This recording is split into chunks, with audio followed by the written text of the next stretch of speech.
This is Real News Media TV, coverage you can trust. Please like, share, subscribe, and hit the notification bell. Select all for daily news updates.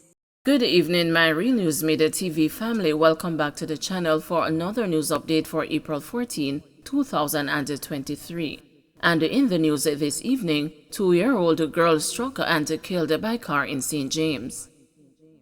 A 2-year-old girl has died after being struck by a motor vehicle in her community of Hendon Norwood in Montego Bay, St. James on Thursday morning. She has been identified as Tiana Walters. Reports from the police are that about 11:18 a.m., Walters allegedly ran from her father's parked motorcar towards her mother, who was across the street when she was hit by an oncoming vehicle. The child was rushed to hospital, where she was pronounced dead. The driver of the vehicle has since been warned for prosecution. 2 hospitalized after car crashes into utility pole in Trelawney. 2 persons are hospitalized in serious condition following a motor vehicle accident in the wee hours of Friday morning in Falmouth, Trelawney. Reports are that about 3:15 a.m., a Toyota Allion motorcar was traveling on Market Street when the driver lost the control of the vehicle and it slammed into a concrete utility pole. The impact of the crash broke the utility pole, which slammed into a church, breaking a glass window in the process. The driver and his female passenger were rushed to the Falmouth Public General Hospital, where they were admitted in serious condition. The Falmouth police are investigating. Klansman gangster gets 60 days for peeing in court. Convicted gangster Ted Prince has been sentenced to 60 days imprisonment for urinating inside a courtroom during the long-running Klansman gang trial. Chief Justice Brian Sykes handed down the sentence on Friday. Prince, otherwise called the MAGA Man, on February 28, stunned a courtroom which included Sykes when he urinated inside the building. He was found guilty of contempt of court on March 22. He, along with 14 other Klansman gang members, including their leader Andre Blackman Bryan, were convicted on several charges including murder and being members of a criminal organization. They are awaiting sentencing starting July 3 this year in that matter. Senior citizens to get a birth certificate to access social pension program. The St. Elizabeth Office of the Ministry of Labor and Social Security will be handing over 25 birth certificates to persons 75 years and older. Parish Manager Michelle Senior, who made the disclosure, noted that this move aligns with the government's bid for the country's senior citizens to sign up for benefits and support under the social pension program. She was addressing the monthly meeting of the St. Elizabeth Municipal Corporation in Black River on Thursday. We went out and identified them and have printed birth certificates for 25 of these persons. We have contacted them to come to collect soon, Senior said. She added that the presentation will be done by the Minister of Local Government and Rural Development on a date to be announced. Senior said it is hoped that the handover will take place by the end of April, after which the senior citizens can transition to the social pension program. The social pension program targets all Jamaican citizens 75 years and older who are not currently in receipt of a pension, old age or disability benefit or income, and are not living in a government institutionalized care facility and are generally described as vulnerable. Each beneficiary receives funds every 2 months, which will be credited to their bank account or disbursed via the applicant's remittance agency of choice. Once the person comes in, depending on whether or not they do the application in office, they should be paid by the next payment period. If it is a path transfer, it is also the same thing as Senior outlined.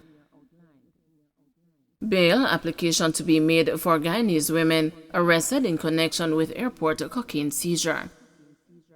A bail application is to be made on April 20 for the 2 Guyanese women charged in connection with the recent multi-million-dollar cocaine bust at the Sansar International Airport in St. James. The matter was postponed when it was called up in the St. James Parish Court on Wednesday. The women were further remanded. 21-year-old Oshara Anisha Moses and 27-year-old Obiki Loretta Moses, both of Georgetown, Guyana, are facing drug trafficking charges. The women were preparing to board a flight to London on April 4 when they were nabbed by the police.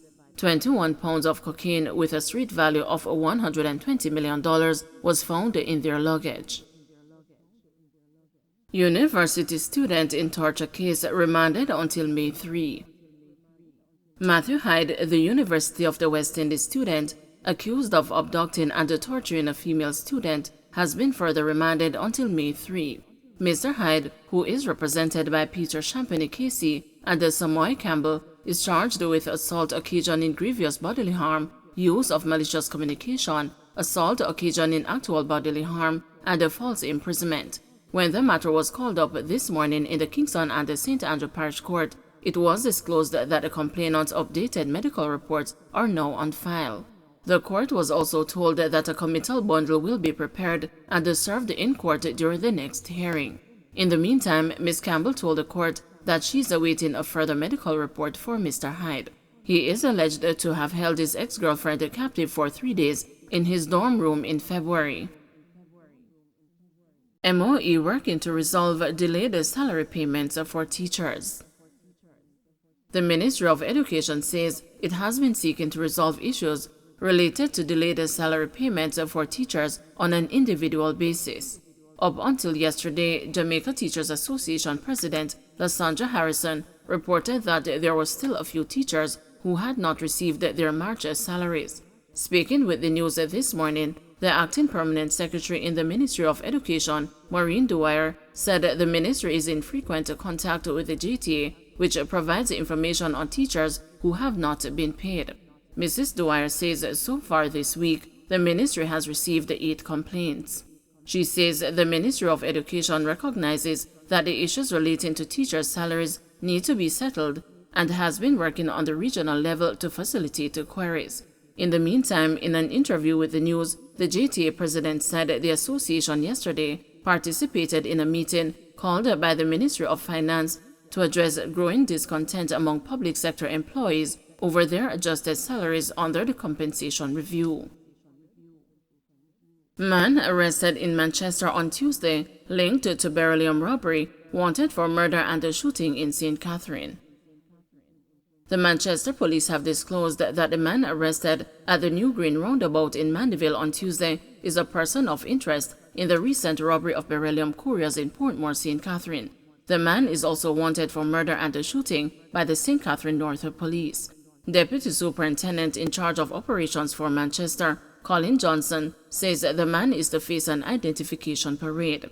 DSP Johnson says the division has been having a problem with suspects in crimes migrating to the parish. The news reported on Tuesday that the police detained a man who was a passenger in a minibus that was stopped during a spot check on the New Green Road. He was reportedly acting in a suspicious manner. He was questioned and subsequently arrested. Don't forget to like, share, subscribe, and hit the notification bell. Select all for daily news updates.